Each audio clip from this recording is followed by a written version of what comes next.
নমস্কার, আমি সোমা আর আমার চ্যানেল বং অ্যাপেটাইটের আরেকটি নতুন পর্বে আপনাদের সাদর আমন্ত্রণ। আজ আমি আপনাদের সঙ্গে শেয়ার করছি একটি দারুণ সুস্বাদু ঝরঝরে পোলাওয়ের রেসিপি, যা তৈরি হবে ইনস্ট্যান্ট ঘড়ি ধরে 14 মিনিটে। তাহলে চলুন শুরু করা যাক। এখানে আমি নিয়েছি গোবিন্দভোগ চাল। আজকে আমি এই পোলাওটা একটু বেশি করে রান্না করছি, তাই এখানে আমি বাটি মেপে 4 বাটি গোবিন্দভোগ চাল নিয়েছি। প্রথমেই জল দিয়ে 2 থেকে 3 বার খুব ভালোভাবে চালটাকে ধুয়ে নিতে হবে। জল বদলে চাল ধুয়ে নেওয়ার পরে একটি বড় থালার মধ্যে ধোয়া চালটাকে আমি ছড়িয়ে পাখার নিচে শুকিয়ে নেব। যদি খুব তাড়া থাকে তাহলে বলবো যে কোনো শুকনো কাপড় বা টাওয়েল দিয়ে সুগন্ধি গোবিন্দভোগ চালকে ভালোভাবে রগড়ে মুছে নেবেন। আমি এখানে চালটাকে ধুয়ে ভালোভাবে একদম ঝরঝরে করে শুকিয়ে নিলাম। দেখুন চালটা আবার পুরো আগের মতোই ঝরঝরে হয়ে গেছে।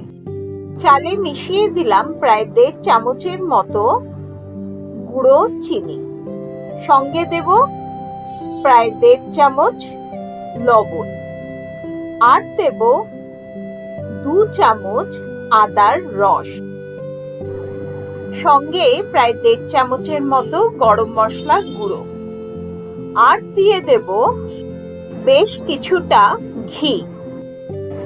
পোলাওয়ে সুন্দর রং আসার জন্য আমি আজকে এডিবল ফুড কালার ব্যবহার করেছি। আপনি ইচ্ছে হলে দেবেন, না হলে স্কিপও করতে পারেন। পরিষ্কার হাতে এবার ডলে ডলে সমস্ত শুকনো উপকরণ চালের সঙ্গে মিশিয়ে নিতে হবে। চালটা ভালোভাবে মাখতেই দেখবেন কি দারুণ একটা চালের থেকে সুগন্ধ বেরিয়ে আসছে। এমনিতে তো গোবিন্দভোগ চালের গন্ধ খুবই সুন্দর, তার সঙ্গে এই সমস্ত মশলা মিশে গিয়ে একদম প্রাণ ভরানো একটা গন্ধ ছাড়ছে। চাল ভালোভাবে মেখে নিয়ে প্রায় 10 থেকে 15 মিনিট এটাকে এভাবেই রেখে দেব। এবারে চলুন গ্যাসে একটা কুকার বসিয়ে তাতে দিয়ে দিলাম আবারও বেশ কিছুটা ঘি। পোলাও তো ঘিয়ে কার্পণ্য করা যাবে না। চাইলে আপনি সাদা তেলও এখানে ব্যবহার করতে পারেন, তবে স্বাদের কিন্তু রকম ফের হয়ে যাবে। ঘি হালকা গরম হয়ে আসলে তাতে 1 মুঠ কিশমিশ ফেলে সামান্য ভেজে নিলাম। এই সময় কিন্তু গ্যাসের আঁচ একদম লোতে রাখতে হবে। দিয়ে দিলাম 1 মুঠ কাজু। কাজুটাও কিন্তু খুব ভালোভাবে হালকা রং ধরা পর্যন্ত ভেজে নিচ্ছি। দিয়ে দিলাম 3টে তেজপাতা। অসাধারণ ঝরঝরে মিষ্টি মিষ্টি এই পোলাও কিন্তু ঘড়ি ধরে ঠিক 14 মিনিটেই তৈরি হবে। সে পোলাওয়ের কোয়ান্টিটি অল্পই হোক বা বেশি। ইনস্ট্যান্ট এরকম পোলাও যদি তৈরি করে ফেলা যায় বাড়িতে, তাহলে তো কিয়া বাত। আচ্ছা, এবার এক এক করে দিয়ে দেব বেসিক কিছু গরম মশলা। দিয়ে দিলাম 3 থেকে 4টি দারচিনির টুকরো, অর্ধেকটা জয়িত্রীর ফুল, 3 থেকে 4টি লবঙ্গ, আর ফাটিয়ে নেওয়া 4 থেকে 5টি ছোট এলাচ।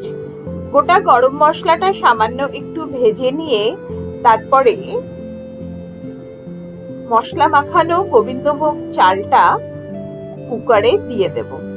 চালটা দিয়ে কিন্তু মিনিট 2 গোটা গরম মশলার সঙ্গে আর ঘিয়ের সঙ্গে খুব ভালোভাবে একটু ভেজে নিতে হবে। যে বাটিতে আমি চাল মেপেছিলাম সেই বাটিতে করেই কিন্তু জলটাও মেপে দেব।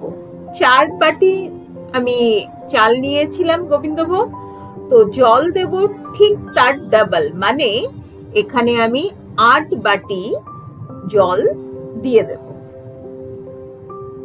যতটা চাল দেবেন ঠিক তার ডাবল জলের পরিমাপ হবে। সমস্ত কিছু ভালোভাবে মিশিয়ে নিয়ে এবারে কুকারের লিডটা লাগিয়ে দেব। কিন্তু এখানে লিড লাগাবার সময় হুইসেলটা লাগাবেন না।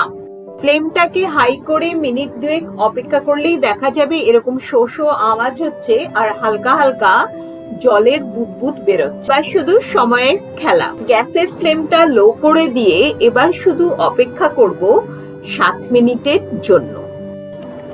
ঘড়িতে টাইমার সেট করে আপনি কাউন্টডাউন শুরু করে দিতে পারেন। যেই 7 মিনিট হবে গ্যাসের ফ্লেমটা বন্ধ করে আবারও ঠিক ঘড়ি ধরে টাইমার সেট করে 7 মিনিটের জন্য অপেক্ষা করব। বাড়িতে অতিথি আসবে বা নিরামিষ ভোগে আপনি অনায়াসেই কিন্তু এই ইনস্ট্যান্ট পোলাওটা 14 মিনিটে বানিয়ে ফেলতে পারেন। এই পোলাও আপনি মাটন কষা, চিকেন কষা বা নিদেন পক্ষে পনিরের কোনো আইটেমের সঙ্গেও কিন্তু সার্ভ করতে পারেন। 7 মিনিট হয়ে যাওয়ার সঙ্গে সঙ্গে কিন্তু এর লিডটা খুলে ফেলতে হবে। দেখুন একদম ঝরঝরে পোলাও তৈরি। এবারে আমি সবশেষ এর মধ্যে মিশিয়ে দেব প্রায় 2 চামচ কেওড়া জল। এটা অপশনাল, ইচ্ছে হলে দেবেন, না হলে কিন্তু স্কিপও করতে পারেন।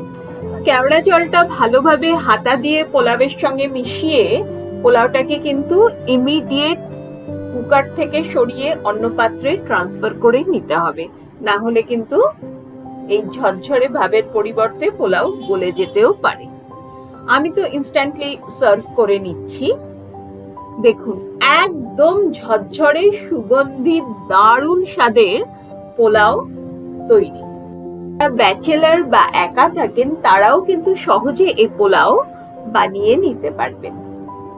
এবারে এক্সট্রা চেরি, কাজু আর কিশমিশ দিয়ে গার্নিশ করে নিচ্ছি। আজকে আমি এই ইনস্ট্যান্ট 14 মিনিট পোলাও সার্ভ করছি পনির রেজালা দিয়ে।